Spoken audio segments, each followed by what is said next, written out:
All righty then. It looks like I am live. And it looks like I've already improved from yesterday at my ability to make this happen. So there's one viewer. Is that Mark Jones? I would like to know. If that's Mark, if that's you, Mark, please make yourself known. Okay. So, and the reason I'm asking that is it's always good. Mark's always very supportive of me. So I feel kind of good when he's around, you know. Although I'm very lucky, I don't really get any haters, so that's good. But anyway, Mark was asking in yesterday's live stream about, you know, should he or is it a good idea to learn music theory? And depending on how many people come on, I'd really like to get your sort of opinion on this. On those guys, those of you who really don't like it or don't learn it or don't think you have to learn it, those who do and why you do. I'd like to get a discussion as to why it's a good idea or not a good idea. But before we get on with the various theory things that I want to talk about, let's talk about some real YouTube stupidity. And I don't mean YouTube or Google themselves. I just mean some of the people that are on here and the things that they talk about. And one of the things I want to talk about that sort of relates to theory is tablature. Certain people, the thing is, if you're making your money out of YouTube, you just see somebody make a comment and you jump on that because you think, oh, you're going to get X amount of views. And it really isn't about writing your next song. It's just about clickbait and how you can engage people and how you can make money from that engagement. And you don't really care, or most people don't really care, if that information is sort of relevant or not. So let's clear up this whole tablature versus reading music thing. The reason that tablature is for guitar is a good thing is because it shows you exactly where that riff that you're trying to learn was played. Because, you know, for example, if you've got C, you've got C there, you've got C there, you've got C there, you've got C there.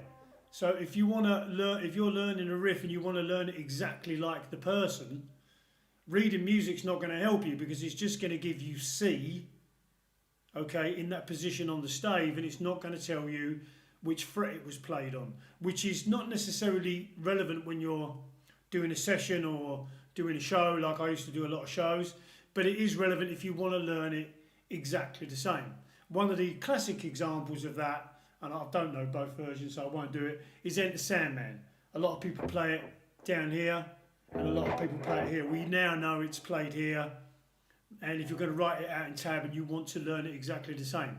And they've got completely different uses, because what you will find a lot of times, and I'll give you a perfect example, if you're a singer, say for example, when I used to play drums, if you've got a singer and you're backing that singer, if that singer's doing like a gig at one bar one night and a gig at another bar the other night, he's probably not going to have like everything written out in dots, you know.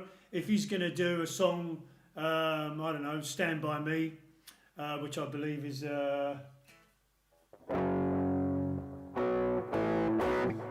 1645 or something like that. So I think that would be, I think that's it.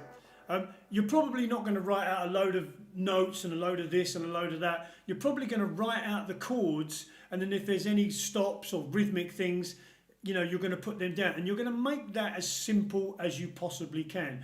Why? Because you don't want a band behind you that are kind of going cattywampus all over the place and trying to read it. You want to give it so that even somebody with a basic idea of signs and coders and first and second time bars can get through the chart first time, because you're probably not going to be able to have a rehearsal.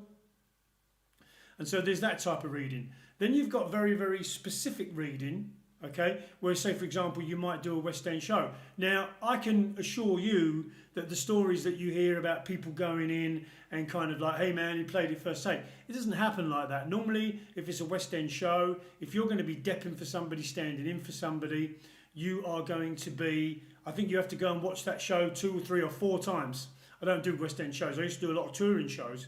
But even if you had somebody standing in for you on a touring show, they would have to come and see the show at least a couple of times. When I was playing drums, they would have to sit by you, okay, and they would have to, watch the show, look at the conductor, see the dancers, get to know it, and hopefully if they've got any brains, they'd be studying the pad, the music beforehand, and then when they come in, they're not sight reading. The pad is there as a kind of reminder.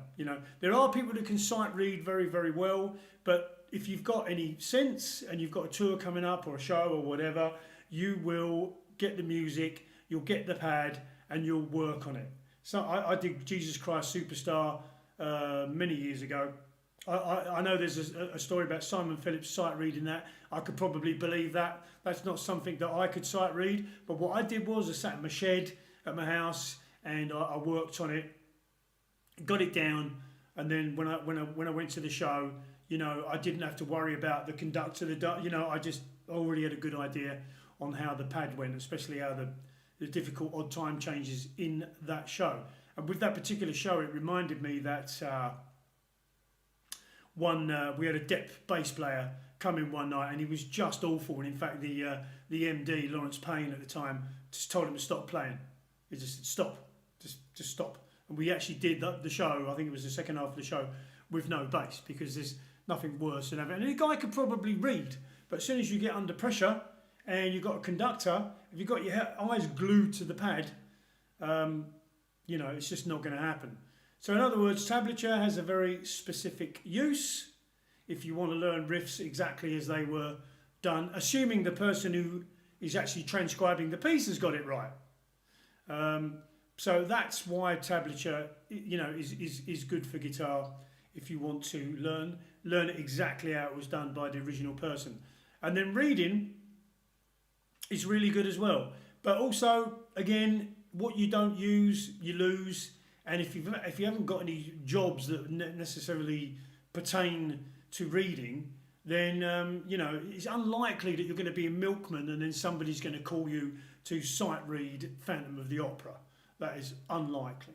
But if you do get a local show, a local church or a local whatever, some things that are doing and there's music involved, you can study that music previous to the thing. And I normally find if you've got like a goal where you've got to do something, things tend to get better. There was a friend of mine from years ago, I haven't seen in years, I can't even remember his name now. Not Stephen Hawkins, but something Hawkins.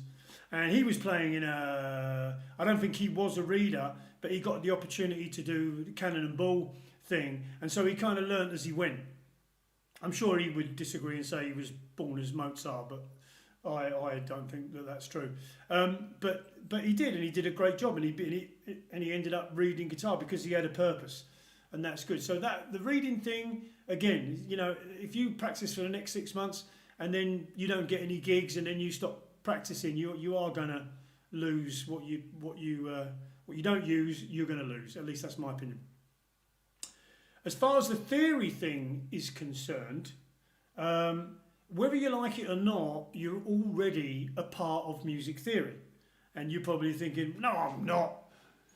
I play rock and roll, man. I don't use theory. Well, I would argue this. Somebody had a theory to invent the combustion engine, and you probably drive a car, or a lot of you do, and whether you know what's going on in that car, you still are part of the fact of somebody's theory of why that car would work. You've just chosen not to understand why. And the thing with the guitar and the piano and obviously any instrument, which I'll get to in a minute, is you've got to understand why we have the current sort of version of music that we have in the Western world. If you've got to ask yourself, well, why was this kind of 12-tone thing and the vibration of these notes, why was that invented? Well, many, many moons ago, anybody could make an instrument. You could take a stick and put it in a box. I think they called it a T-bass or something. And then you could dung, dung, dung, dung, dung, and you could make the notes like that. You could get a piece of wood and put some strings on it. And, you know, you could have it fretless, or you could put some frets in or whatever. And you would have that. And that would be something you could play perfectly well. But what was the problem? Well, the problem was you couldn't play with anybody else. Okay, so this system, as far as I know, my understanding, was invented so that we can play together. Okay, because otherwise, if we go to a jam session or I'm trying to show you a song I've written, you know, you can imagine two guys in big baggy pants under the guise of Henry VIII going, well, guys, you should you do that, and then you go there. It's not going to be too good, especially when you get into orchestra land. That is a time, if you don't write music, or at least somebody that works for you writes music, you're going to be in big trouble. You can sing the parts. Years ago, you know, the composers would sing a part and the scribe would write it down. You can do that. But, you know, you can imagine turning up to a rehearsal with a 60-piece orchestra and you're like, all right, guys, you go ba-da-da-da, and then while you're doing that, you go ba-da-da-da, and then you go. I mean, honestly, that is not going to work. What you're going to do is you are going to have that written out. You're going to give that to those guys, and then they're going to read it. And a lot of those guys can read. I used to date a girl called Lucy Hare who could sight read solos from the Omni book by Charlie Parker, and that is not a joke. She could actually do that. So in that world, they're reading all the time. That's a different level, right? That's the difference between a professional footballer and someone mucking around over the park like me. If you're a classical person and you're working every day, but then again, a lot of them people can't improvise. And it'd be amazing. I could see her play these Charlie Parker solos. I go, come on, man, play your own solos. She's like, oh, I can't. You know, so it's a totally bizarre situation. So in other words, music theory is really good if you want to communicate with somebody, okay? Also, if you want to work out any kind of harmony. Now, what I mean by harmony is, say, for example, you play a line that goes, and then you need to understand what that's the third up. That stuff is good if you want to work out vocal harmonies, if you want to work out guitar harmonies. Now, you can use your ear, and there's absolutely nothing wrong with that, and I know people that do it. I used to work with a really good singer who used to hear the parts, and he would say, right, you did it. And in terms of, you know, if he's going in and doing a track, and then he hears the next part and he's doing it, that is absolutely fine. As soon as it comes to having 3 or 4 people singing together, that's going to be difficult unless you've got tons and tons of time, and it doesn't really matter. That's when sight singing, I'm sure. I do sing, but I don't sight sing. So that's when that becomes useful. Okay, so if you want to work out harmonies, when I work with Martin Hales in the studio, he will have his keyboard there. He reads music, he writes music, he understands theory. He'll do that, and he'll do his harmonies. You know. So that's another way that it works out. Also, if you want to be able to transpose keys, say for example you're on a gig and someone says, like, it could be a very easy song, right? But if you know the numerical system, which I believe, I don't know anyone in Nashville, or do I? I probably know somebody. But if it's like a 1-6, say for example it's a 1-4-5 in C, we know that's C, F, and G. If they go, okay, I want to do this in G. Okay, then you know it's G, C, and D. If you want to do it in A, you know it's A, D, and E, so on and so forth. If it's an F, it's F, B flat, and C. So it's good in order to be able to transcribe. And I wrote some other things down here. Right, but like I say, you're already part of the theory thing in terms of the fact that you're using an instrument which is based on somebody's theory of music. But as Uncle Edward, God rest his soul, always said, it's not music fact, it's music theory. And I personally believe that the ear always comes first. And the way I would sort of, you know, qualify that is that if you think of the flat 5, I can't remember the exact year it was. Maybe they had a pandemic, I don't know. But I can't think of the year it was, but there was a year where the flat 5, if you played this kind of interval, it was like a, you know, I think it was actually illegal at one point, where you could be punished or certainly get a very nasty letter from the European Union telling you not to do it. Now everybody does it. Why? Because somebody did it, and then maybe 2 people liked it, and then 3 people liked it, and then eventually, just like cheese, you know, you didn't like it when you first had it, but you grow to like it. And that is really what it's about. So in other words, I don't think that theory comes first and the ear comes second. I think the ear comes first and theory comes second.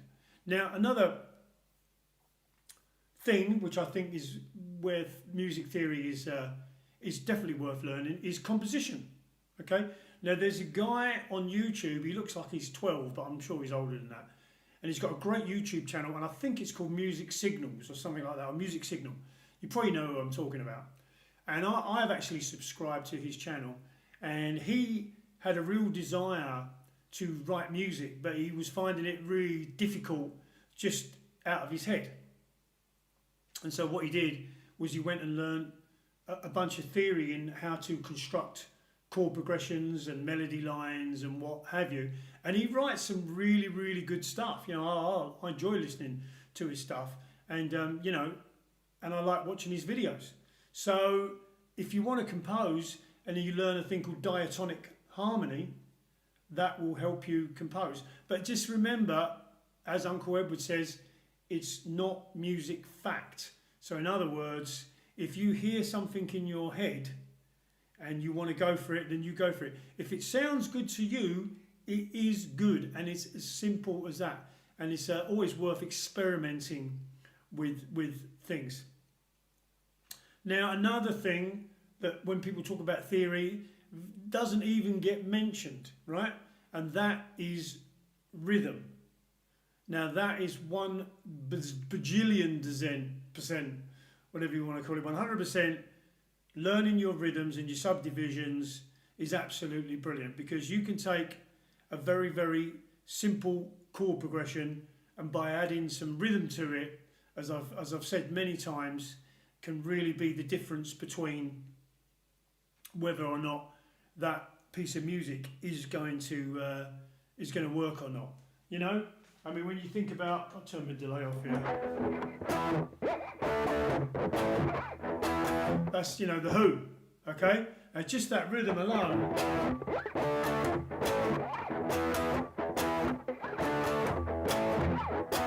Very, very simple rhythm, but it really makes that thing work. You know, a Smoke on the Water, anything that's got a good rhythm to it is generally going to be something good. I think that's what people, if you're trying to impress your guitar playing mates, then that's a different thing, I think.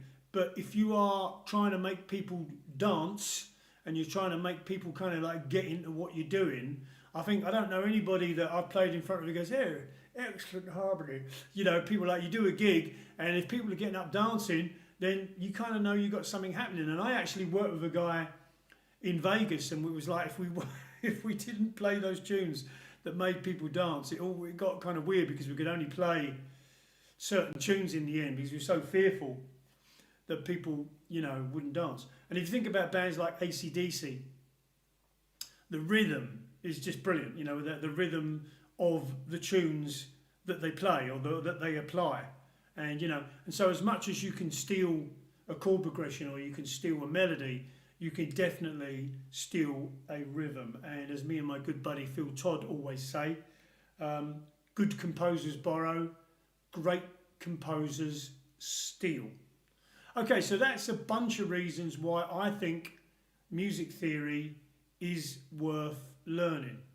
Now, having said that, do you want to be one of these guys that completely ignores groove, completely ignores tempo, completely ignores, you know, feel, string bending, and but you've got so many diplomas in your back pocket, it's like you don't even need to do a gig. You just get up on stage, get your diplomas out, show them to everybody, and everyone goes, "Oh, excellent." You know, and then the guy next to you gets his diploma out, and he shows it to the crowd. I was, oh, absolutely wonderful. Well, you know, I don't have a diploma. I don't think anyone in AC/DC has a diploma, and they are doing all right. Now, if you want to get a diploma, absolutely fine. I've got no problem with that whatsoever. But should you be listening to people like Nile Rodgers? Should you be listening to people like Paul Jackson Jr.? Should you be listening to Eddie Van Halen? Should you be listening to people that just sound great? Like, that's a theory in itself.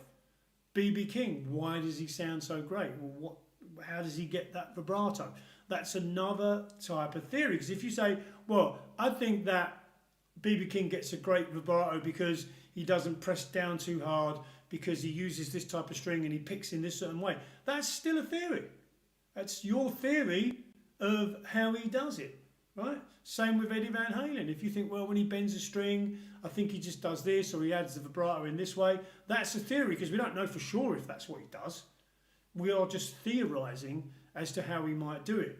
And so, in my personal opinion, I like a bit of theory, can't lie. If I see a good video on YouTube, the one thing I don't like is when I see people that have never done a gig, never been out of their house, they've got a bunch of theory, they don't really sound any good and they can't really play. I don't really tend to listen to that stuff, because my theory is that their theory hasn't worked for them. So, you know, if somebody's theory is not working for them, then I'm not sure if it's going to work for you. So I'd always use your ears first in terms of, like, do you like the way that person sounds? That's really it, you know?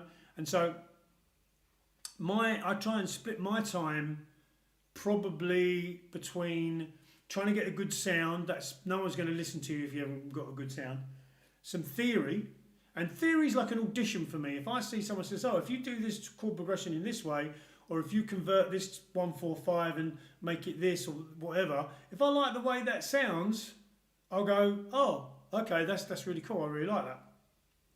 And I'll probably use it. But I won't just use it because someone said I should.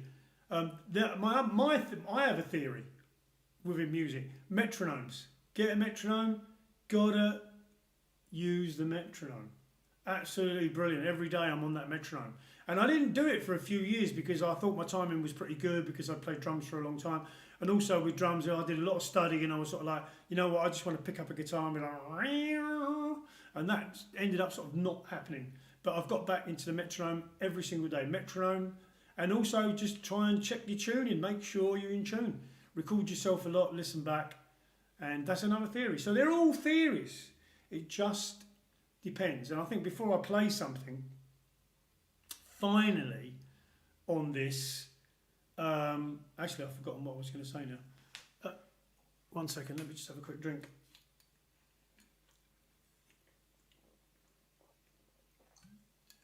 Okay, so I remembered. So within the theory thing, what type of guitar player do you want to be? Right? Now, obviously, I'm guessing we'd all like to be unique and, you know, and do our own thing. But when we start off, we generally copy people and we have preferences. So what type of musician, what type of guitar player do you want to be? For me, I love Gary Moore, I love Eddie Van Halen. I love that very lyrical style. I love Eddie Van Halen for so many reasons, but the rhythmical thing is one thing that is brilliant. And just the quirkiness of it is so much of it. And he's a great guy where you can say, well, how comes he can do these things where he just goes up this one scale, you know, and makes it sound great? He doesn't seem to care. Some people would argue, well, there's no keyboard player, so it's like, I don't care. I think things that sound good tend to sound good if it's played with conviction. I remember doing a show with a jazz guitar player years ago.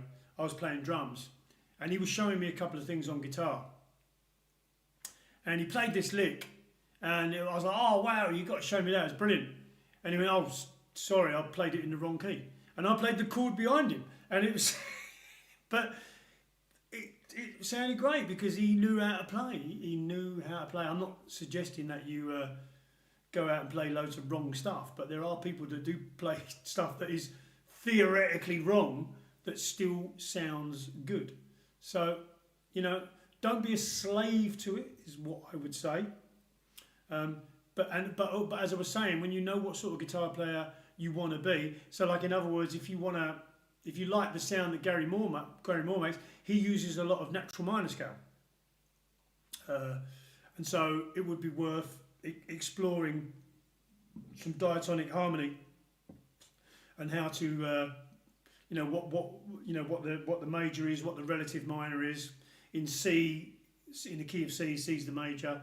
The relative minor is A minor, which is A natural minor, and he plays a lot of tunes using that scale, and he gets a very sort of emotional, specific type of thing, I think. And so, in other words, that's what I'm saying. If you like Gary Moore and you're like, hey, I'd like to write some tunes in that style, learning some diatonic harmony would not hurt you. And maybe when I get back to the States and I'm in a position, I've got my no-go board, I'll do some theory things. But I know there's a lot of stuff. And like I say, that music signals guy, I hope I'm getting that right. He does a lot of theory lessons, and they are really good. And just to make the point without trying to be too boring, but I know a lot of people, apparently a lot of people write on his page, music should be natural, it should come from there. We go, well, how far are you going to go there? We're just going to get a thing, just bang on it, ding, ding, ding, ding, ding. So, well, that's natural, and you bang along with me, and that would be brilliant. Good luck selling that. Although you never know these days. It could be the next big hit for somebody. The point I'm trying to make is, if you're using some kind of theory to write your music, all I care about is, do I like it? It's like, I don't really care how it was made. I mean, if it was made by the Fourth Reich, then I might be, slightly disturbed. But I think the point I'm trying to make is, if the guy used a theoretical approach or it just fell out of his head, either way, I don't care if it works. If you're doing say for example, you're writing a bunch of adverts and somebody says, I want you to write this advert for this chocolate swirl, and it's all swirling in the video and everything. You think, oh, how can I do something magical? And then you don't really know. You could spend sort of 3 weeks trying to come up with something. Or someone might say, well, try something based around the Lydian mode. And you might go, oh, okay. And you might try that. And then all of a sudden, you got yourself some free chocolate swirl and hopefully a nice check. And you ain't got to, spend 3 weeks just on that one advert. And plus the fact, if you spend 3 weeks, they're probably not going to hire you again. So it's horses for courses. It's what do you need it for? How is it going to work for you?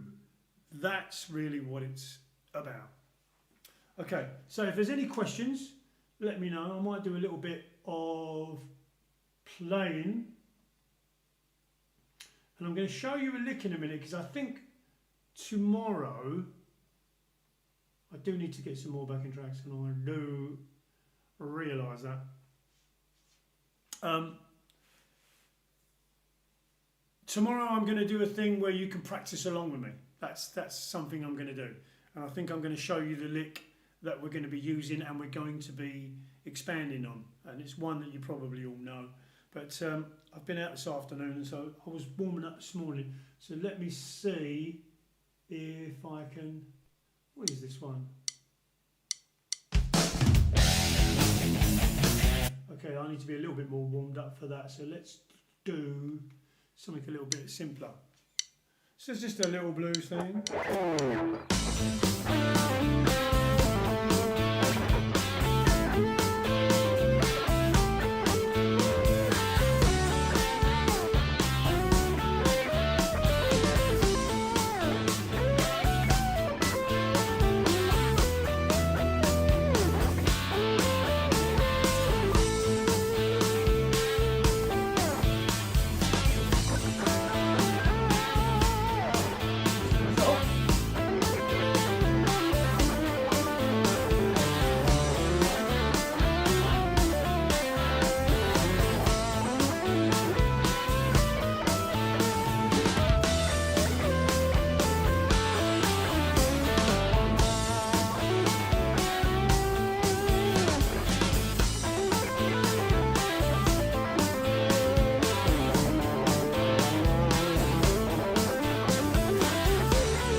That's my theory.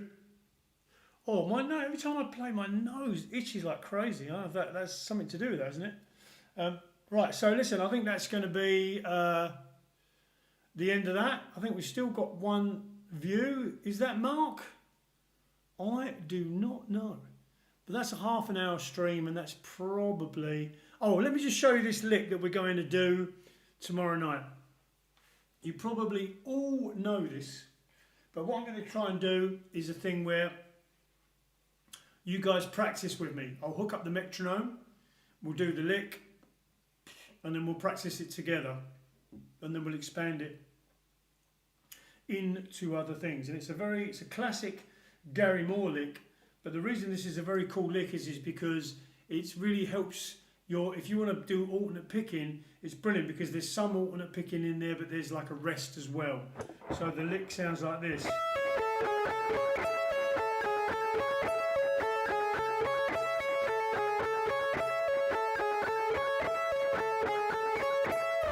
And I'll just quickly show you how I'm doing that. So it's an A major arpeggio.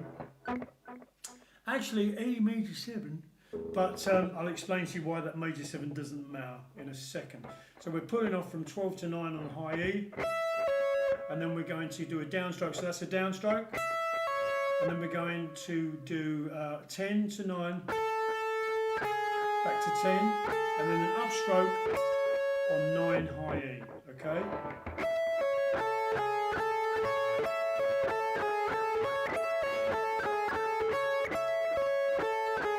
So hopefully you're seeing the picking there. Down, pull off, down,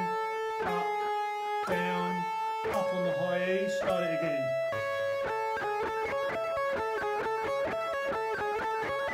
Now technically this is a major 7 arpeggio because you've got the 5th, the 3rd, the root, and the major 7. But the major 7 doesn't hang around long enough for it to really have any sort of harmonic value. It's more like a passing note in jazz where you would go something like... Now if I played that in a blues tune that would work fine, and I will demonstrate that in a second. But if I hung on it, that would be a little bit smelly. But the fact that it's kind of acting as a passing tone...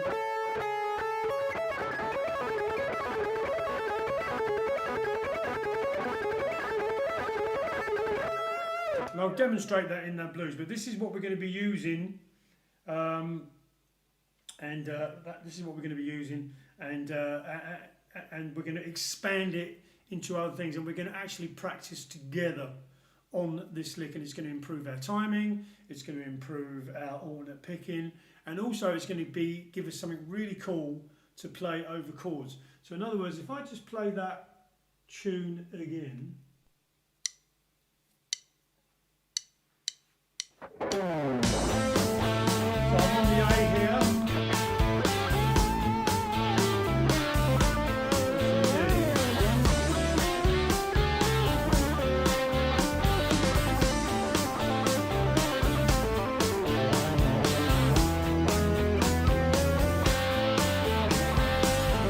Now, I don't know what I'm doing this week for real, but let me show you how this works.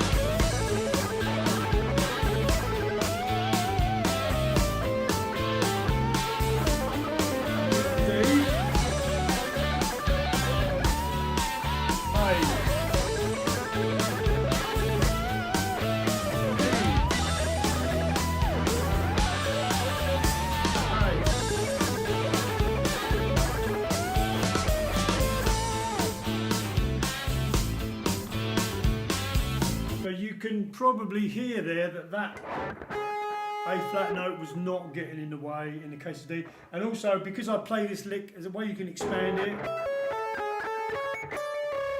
So instead of going to pulling off on the 5th every time, you can go to the 4th.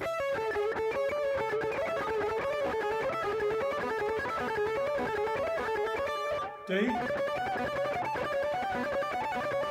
E you can do here. Here. And this is a really cool little lick. It's a great little exercise, but you can also use it. So let me give you one more little demo of that. And I'm not as warmed up as I was earlier, but I think it's still working all right. Let's see if that's guns in.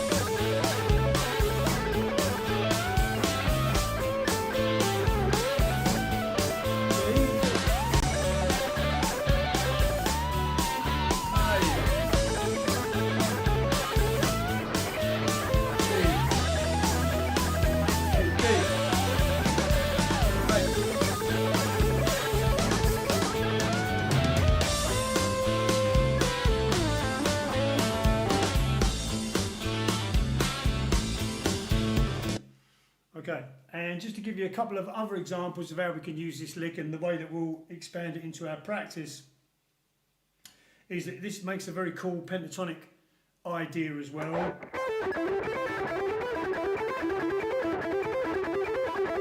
And what I'm basically doing there is exactly the same thing, but I'm pulling off from 8 to 5, and then I'm going 8 to 5 on the B, and then back to 8 on the B. And I'm doing the same picking pattern as before. Downstroke, pull off, down, up, and then repeat the lick. And also if you want to, you can go and pull off from the 7 now.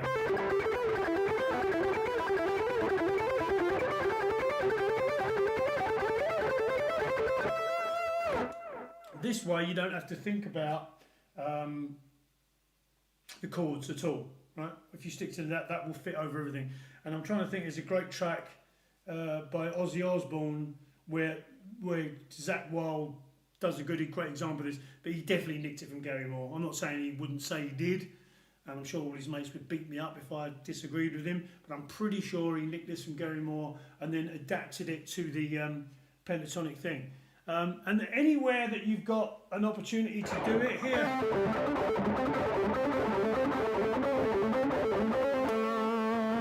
So let's have a little muck around with that. So if you guys get a chance to practice this lick before tomorrow, then we can practice together. We can really expand it. All right, okay.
Pick there. There's a lot of uses for that thing, believe it or not, and it's also a really good way to show you where sort of certain chords are and things. But it can be used specifically as an arpeggio, or it can be used just as a pentatonic thing that pretty much fits over anything.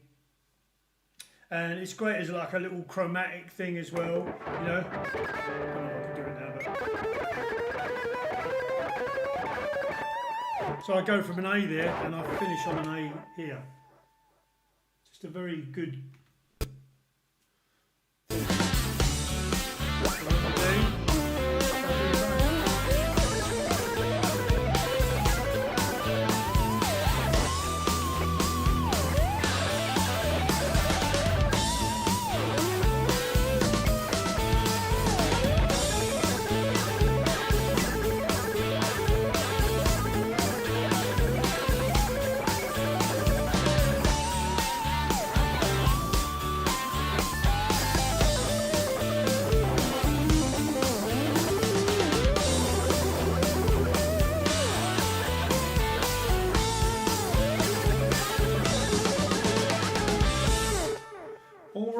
let's wrap it up there. Someone's trying to hit me up on something. I wonder who that is.